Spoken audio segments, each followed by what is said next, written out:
Al Kinley has been involved with baseball and the Elmwood Giant organization for over 35 years. That's virtually a lifetime, Al. Have you known anything else in the way of your life that took some attention from baseball? Well, baseball was kind of my spring and summer activity. I usually got involved in football and hockey in the off season, and but baseball has been a very important part of my life. We use the word passion at times to relate to our outlook as far as our involvements with our sports and so on. And people have often said that Al Kinley's passion for baseball is unsurpassed. Well, I think that part of that comes from my family. All of the boys and my dad and all of his brothers and my cousins, we were all baseball guys, and my mom was probably one of the biggest supporters of a good player in her own right, but a big supporter of everything that we did. And so I was starting in 1952 or 53, I was a baseball player, and I just grew up with it. And growing up in Elmwood, you had a baseball glove in one hand and a lacrosse stick in the other hand, and that's what you did. And we played every day, and it just carried on from there, I'm sure. And I used to go over and watch the Giants in the early 50s, and that was always a big thing for us on Sundays. I was involved as a player with the Elmwood Giant organization back in the 40s and into the 50s. And then there was a dry spell with Elmwood. They went out of business in effect, and you were credited with bringing them back into operation around about 1978, somewhere like that. Yeah, 76, 77, 78 in there. As I said, I used to, my friends and I used to go over to the field all the time during the 50s to watch games. And when I got to play, when it was my turn to be a Giant, and that was sort of the dream that most of the kids had, they didn't exist anymore. And it wasn't because there weren't players. Like, we had all kinds of players, but they were going to, they were going to St. James, they were going to Isaac Brock, they were going to different places. And we thought that,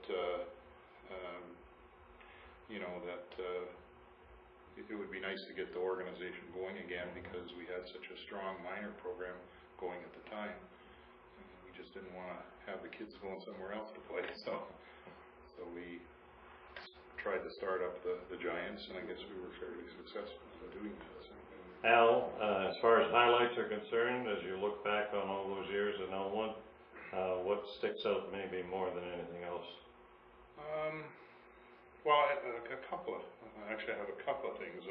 My first year of coaching was in 1965. That was a pretty interesting year, because we came from nothing to developing something. And you read the little thing there about the midget championship in '74. I just got an email from one of the players off that team just saying, hey, congratulations on this.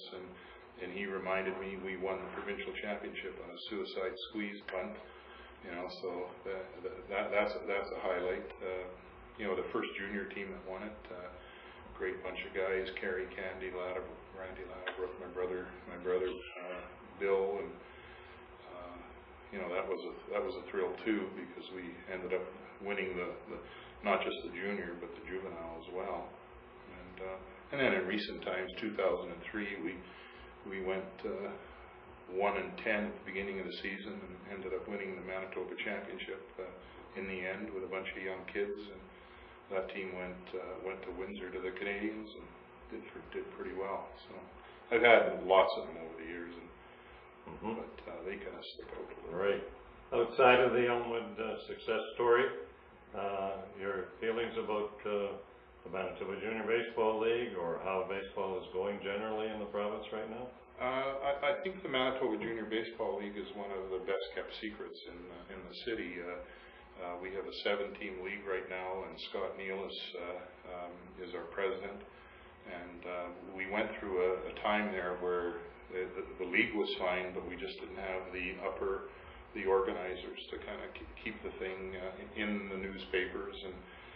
But Scott is working hard at doing that, and 7 teams, all the way from Altona and Morden all the way up to the Interlake. It looks like we're going to get a team from Brandon or Minnedosa in next year. The junior league is in pretty good shape.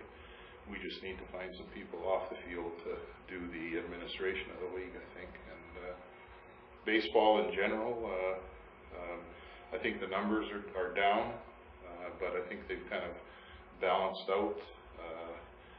The provincial teams, there are some people working very hard with these provincial teams. The caliber of the players, I think is as good as ever. Well, maybe, but I don't think the numbers are there as they were in the past. Kids have got so many other things to do. But I think baseball's in pretty good shape. If we had a little more, work on fields and facilities, I think it could be something special in Winnipeg.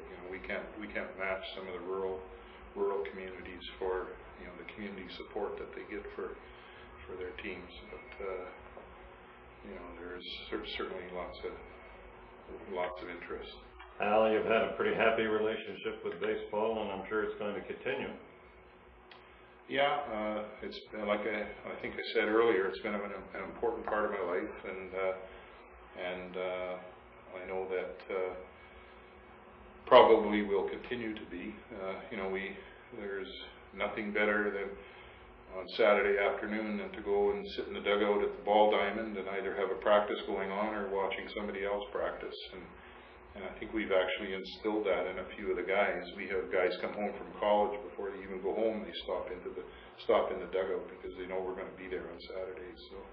So I'm going to keep doing that as long as I can. You're pretty proud of being inducted into the Manitoba Baseball Hall of Fame? Oh, for sure. I think it's it's nice to be recognized for some of the stuff that you've done, and I think that